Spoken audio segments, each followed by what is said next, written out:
What's up, fuckers? Beer guy here. Just chilling up here in my boy's apartment, waiting for a delivery. He's getting a new washing machine today, and he's at work, so I gotta take care of that shit for him. But I'm just chilling, of course, with a fucking beer.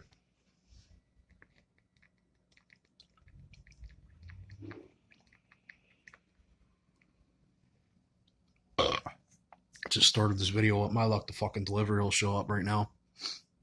I don't have to cut the video short. Anyway, let's talk marriage. Not just marriage, but marriage and divorce and separation and all the fucking bullshit that comes with all that shit, of course. This is a video I've been meaning to make for the last couple days. Love is bullshit. Marriage is bullshit. It does not matter how long you've been together. It's bullshit. Sure, some people get lucky and they get married and they go 50, 60 years at a time and blah, blah, blah. And, if you got luck on your side, that might or might not happen. But generally, love and marriage are garbage. Don't do it. Even if you are in a relationship and you've been in a relationship for a couple of years with that person and you're in love and you care about them, definitely don't do it. Okay? Don't mistake the fact that you've been together for 5, 6 years and you're, doing okay and in love and you care about each other and you're doing each other. Don't mistake that as a reason to get married. Marriage is just a piece of paper at the end of the day. And you might be doing good for 5, 6 years at a time, and then it might go wrong because shit happens. That's life. Shit happens sometimes. And if it goes wrong and you're married, then you got to go through all this shit. And you got to hire lawyers and, even if you ended on a civil note where you thought that you could carry out the divorce in a civil manner, it turns you into animals. It does. Versus if you're in a relationship for 5, 6 years and things suddenly go bad and it's just not working anymore, you're not legally tied together. You don't got to go through all that shit. Just, it's over. That's the end of it.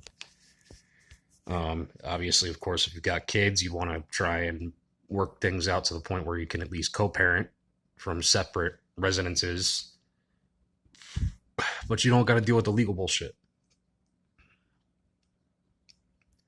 I haven't been secretive in my videos the last few months about what's going on in my life. My wife... Hold on. Just one. Okay, no, that's UPS. I just wanted to make sure that wasn't the delivery. I was with my wife for 13 years. I'm 31 years old now. We met when I was 17 in high school. Together 13 years, married almost 5. Almost 5.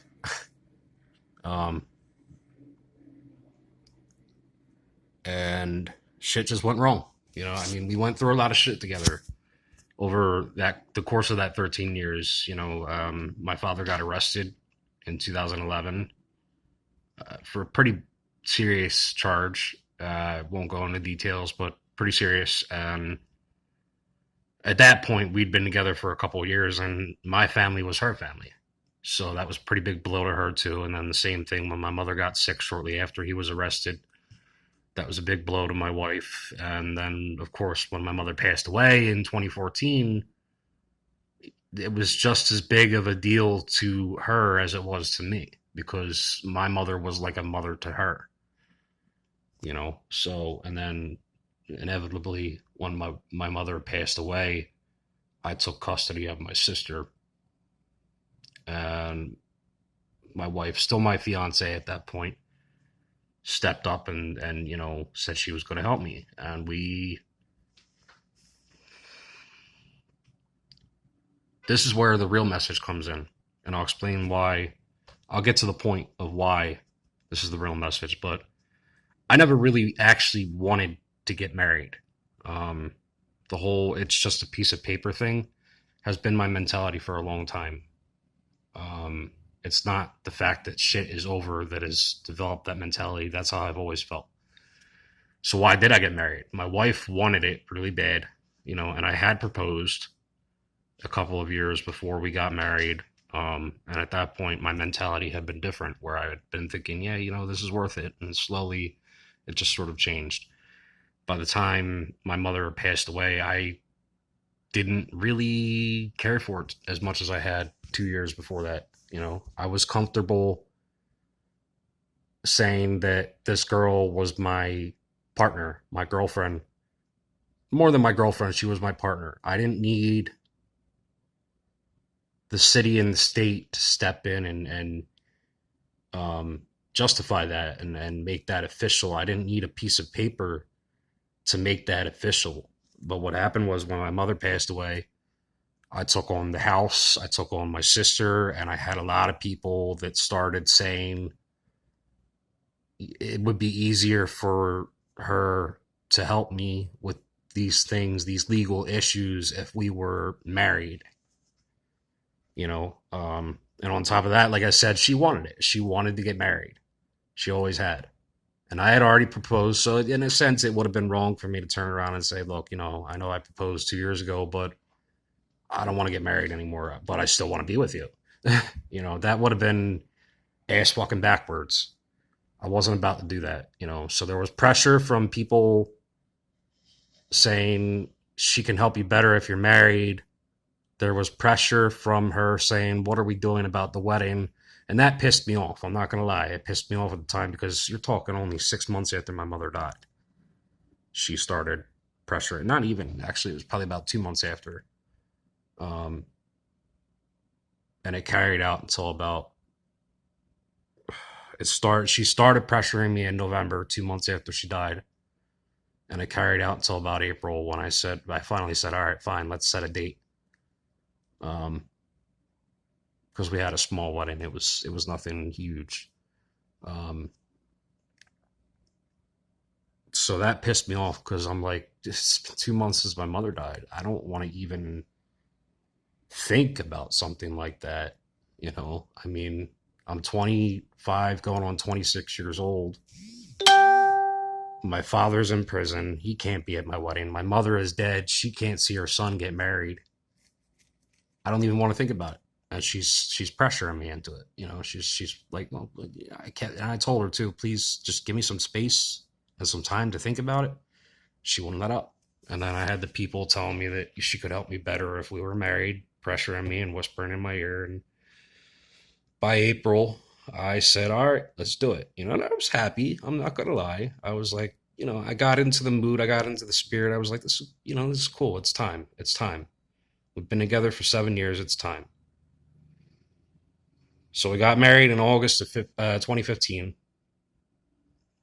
And even though I didn't want to get married, and even though shit is fucked now, I will still tell you to this day, almost 5 years later, that August 15th, 2015 was the happiest day of my fucking life.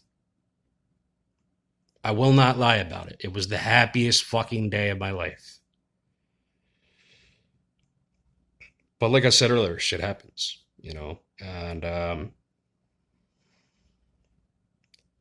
we had a lot of issues. I had a lot of issues. She had a lot of issues. I think a lot of those issues should have been worked on before we did what we did. And maybe if we had worked on them before we did what we did, maybe we'd still be together right now. I don't know. I'll get into more details of the way things were in another video. What I wanted to really talk about right now is what's going on now in the aftermath. So what's going on now? First of all, she left uh, early February, I think. She moved out, and at that point, we had already agreed a year prior to that that it was over. But we had been through so much. We were best friends, and she doesn't come from a good, you know, family, in my opinion. A lot of bad shit happened to her as a kid. She didn't have anywhere to go when we first agreed that it was over. And I didn't want her living on the streets, and I didn't want her going back to her parents because it's just a bad environment. Um, so I told her she could stay, you know. I told her she could stay because we don't own anything together. This house was my parents' house. It's still my father's house, technically. Um, you know, and when my mother passed away, obviously I stayed here, and my father's still owning it himself as well. Left it to me to take care of. He didn't want to let it go. So, and he didn't want my sister, who was, you know, underage, to be without a home either. So he gave me permission to stay here and raise my sister here and take care of the place. And it's, you know, it's a long story in itself. Anyway, I said you can stay because I didn't want her going home to her parents and being in that environment, and I didn't want her ending up on the fucking street either. So, fast forward a year later, early February, she decided randomly that she was leaving. And she kind of gaslighted me because she had me thinking those last 2 months that everything was great. You know, I even at one point got it in my head that maybe there was a slither of a chance that we could try and fix shit. Not right away, but I thought, you know, with some time and thought and counseling, maybe there was a possibility that in a year or two things might kind of get a little better. Um, and then she just left. She told me the night before she was leaving that she was leaving.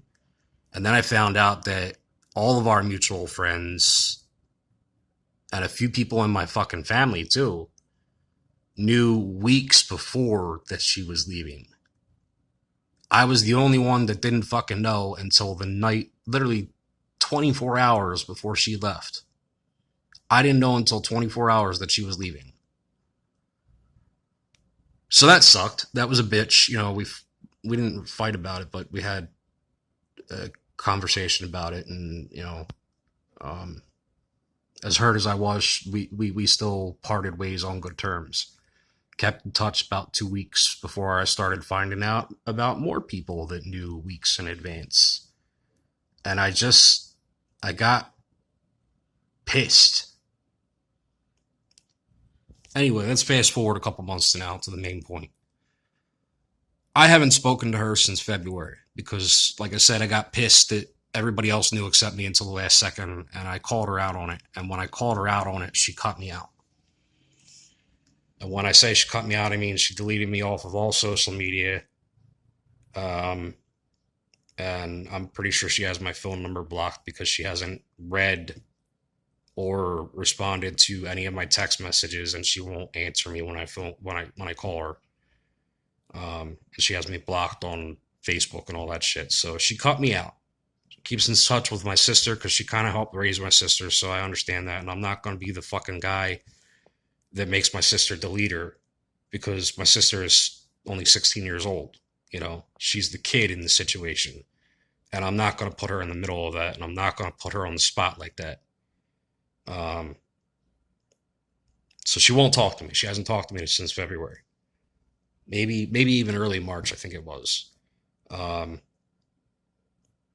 but I'm still keeping eyes on her through mutual friends, and you know, like I said, my sister's still on her page, so I can find out what's going on through there. And I'm finding that she's talking a lot of crazy shit in the sense that a lot of people, even certain family members, are under the impression that our marriage was abusive, that I was abusive to her. Um, I don't know if they mean physically or emotionally, because emotional abuse is a serious thing as well.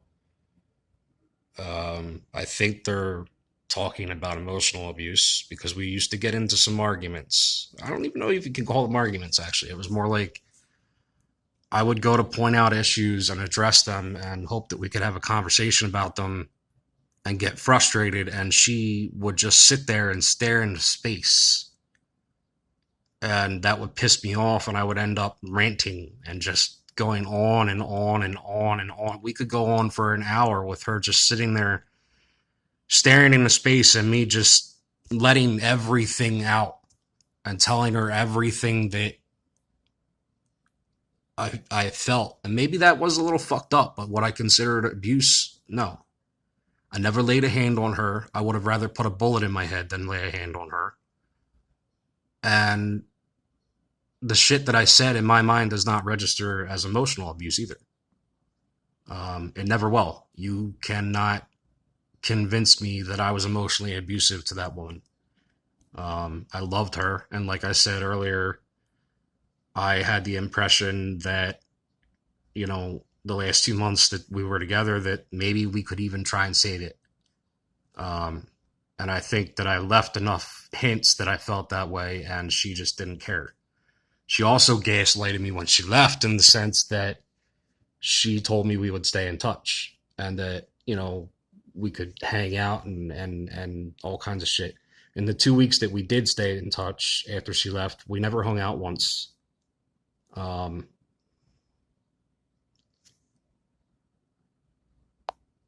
we never hung out once. And then she cut me out.